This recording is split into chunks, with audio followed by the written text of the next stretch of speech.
Pagi raya, bangun awet, bunyi takbir mari dari surau.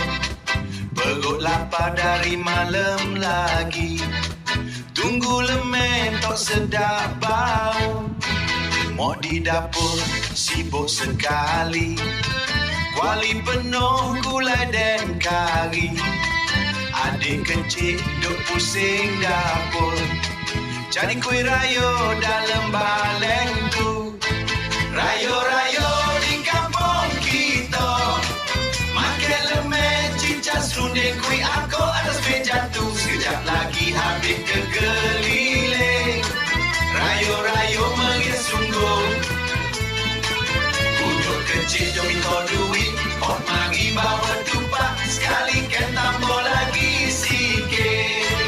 Pakai baju rayo warna hijau, songkok sengit jalan ke rumah. Jumpa sepupu lama tak jumpa, sekali jumpa gelap pecah. Mak jerit dari dalam rumah, jangan habis kuih rayo tu. Baru 2 minit duduk situ, balang kosong tinggal tutup.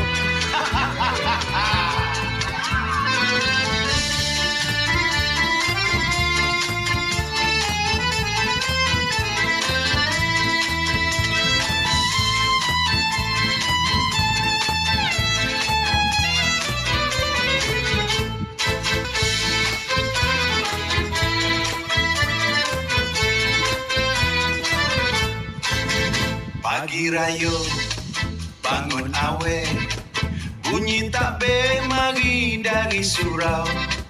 Perut lapar dari malam lagi, tunggu lemen tok sedap bau. Mak di dapur sibuk sekali, kuali penuh gulai dan kari. Adik kecil duk pusing dapur, cari kuih rayo dalam baleng tu.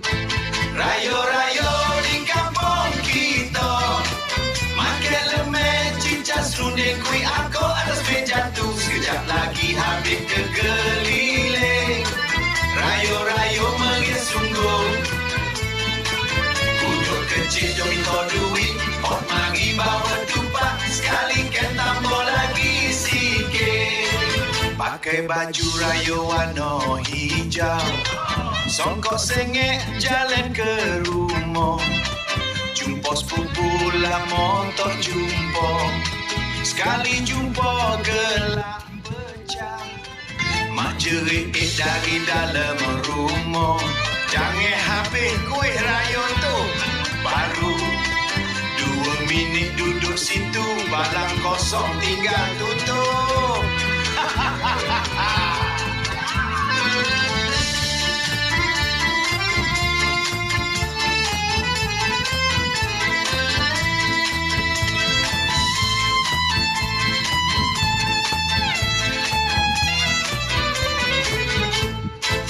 Rayo-rayo di kampung kita, makan lemen, cincang serunding, kuih angkok atas meja tu. Sekejap lagi habis kekeliling, rayo-rayo meriah sungguh. Budak kecil jom minta duit, pot mari bawa tupak, sekali kan tambah lagi sikit. Selamat Hari Raya! Jangan lupa datang lagi. Mana kuih tadi? Dah habis dah? Ya. Selamat Raya!